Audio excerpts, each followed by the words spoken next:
Hello guys, welcome back to my channel. क्या आपको भी स्क्रिप्चर्स इंटिमिडेटिंग लगते हैं? Same here. मैंने तो कभी पॉपुलर टीवी शोज़ भी नहीं देखे। मैं हमेशा महाभारत रीड करना तो स्टार्ट करती थी, पर ओवरवेल्म होकर अटक जाती थी। But not any more. मैंने डिसाइड किया है कि ठीक है, स्लो होगा, कन्फ्यूजन होगा, चीज़ें समझ में नहीं आएंगी, फिर भी मैं कंटिन्यू करूँगी। This is my challenge. इस चैनल पर मैं बस अपनी जर्नी शेयर कर रही हूँ। So let's keep it simple and talk about what I am reading today. अब जब मैंने पढ़ना स्टार्ट किया तो एक चीज़ जो मुझे काफ़ी हेल्पफुल लगी वो ये समझना था कि महाभारत एक्चुअली स्ट्रक्चर्ड कैसे है। क्योंकि ऊपर से देखो तो सब कुछ ओवरवेलमिंग लगता है, बट अंदर से ये काफ़ी सिस्टमैटिकली ऑर्गेनाइज्ड है। महाभारत को बेसिकली पर्वास में डिवाइड किया गया है।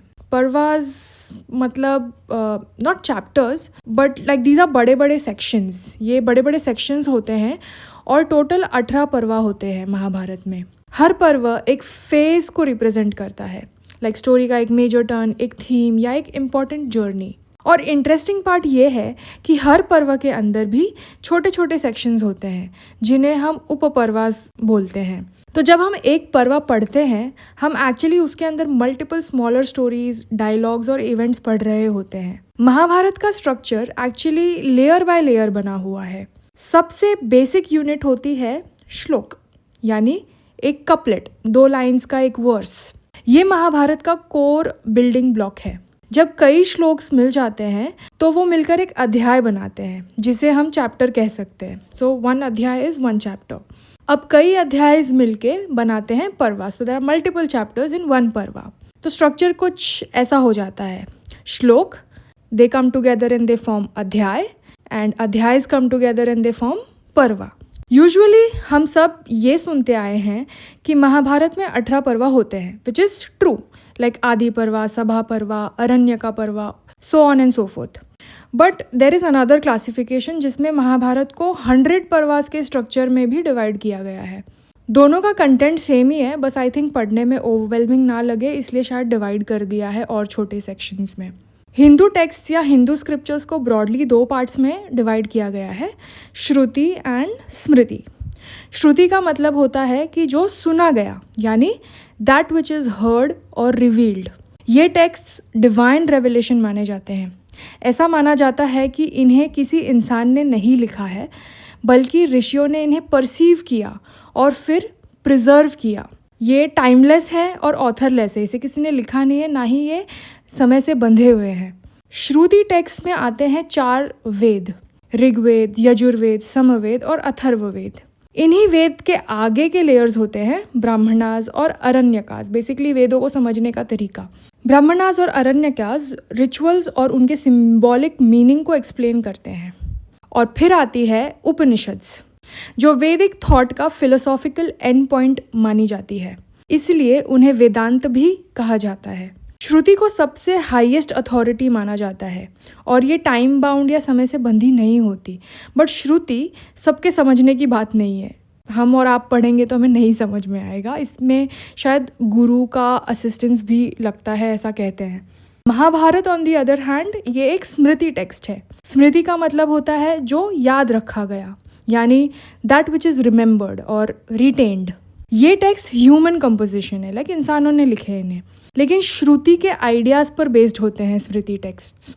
स्मृति टेक्स्ट का रोल होता है कि श्रुति के जो भी एब्स्ट्रैक्ट कॉन्सेप्ट्स हैं उनको वो स्टोरीज, लॉज और नैरेटिव्स के थ्रू समझाए हमें। स्मृति का नेचर ज़्यादा फ्लेक्सिबल होता है। ये टाइम, सोसाइटी और कॉन्टेक्स्ट के साथ इवॉल्व भी करती है। स्मृति में सबसे पहले आते हैं इतिहासास, यानी द एपिक्स, जैसे रामायण, महाभारत। महाभारत के अंदर ही भगवद गीता भी आती है और ये हमारे इम्पॉर्टेंट स्क्रिप्चर्स हैं ये तीनों भी। ये 3 बुक्स क्या करती हैं कि ये स्टोरीज़ के थ्रू लाइफ, धर्म और चॉइसेस को एक्सप्लोर करती हैं। तो अगर श्रुति फाउंडेशन है तो स्मृति उन फाउंडेशन को जीने का तरीका बताती है। और शायद इसीलिए महाभारत इतनी लेयर्ड लगती है। ये सिर्फ एक स्टोरी नहीं है, ये श्रुति के फिलोसॉफिकल आइडियाज़ को ह्यूमन लाइफ्स, कॉन्फ्लिक्ट्स, चॉइसेस और कॉन्सिक्वेंसेस के थ्रू एक्सप्लोर करती है। फिर आते हैं पुराण्स, जो गॉड्स, क्रिएशन, कॉस्मोलॉजी और लीनिएज की कहानियाँ बताते हैं। फिर आते हैं आगमास, जो वर्शिप, रिचुअल और टेम्पल कंस्ट्रक्शन जैसे प्रैक्टिकल एस्पेक्ट्स को डील करते हैं। जिन्हें कई बार तंत्र लिटरेचर के साथ भी एसोसिएट किया जाता है। स्मृति में दर्शनास भी आते हैं, यानी हिंदू फिलॉसफी के 6 क्लासिकल स्कूल्स जैसे न्याय, सांख्य, योग, मीमांसा और वेदांत। साथ ही धर्मशास्त्र और सूत्रस भी आते हैं, जैसे मनुस्मृति जो लॉज, एथिक्स और सोशल कोड्स को डिस्कस करते हैं। अब ये सारे जो बुक्स हैं ना, ये इसमें से काफ़ी डिबेट होता है कि कौन पहले आया, कौन बाद में आया, कौन ओरिजिनल है, कौन सी ओरिजिनल नहीं है, बाद में किसी ने बस ऐड कर दिया। But that's another topic. For now ये सारे चीज़ें एग्जिस्ट करती हैं। और एक और इम्पॉर्टेंट कैटेगरी होती है वेदांगास।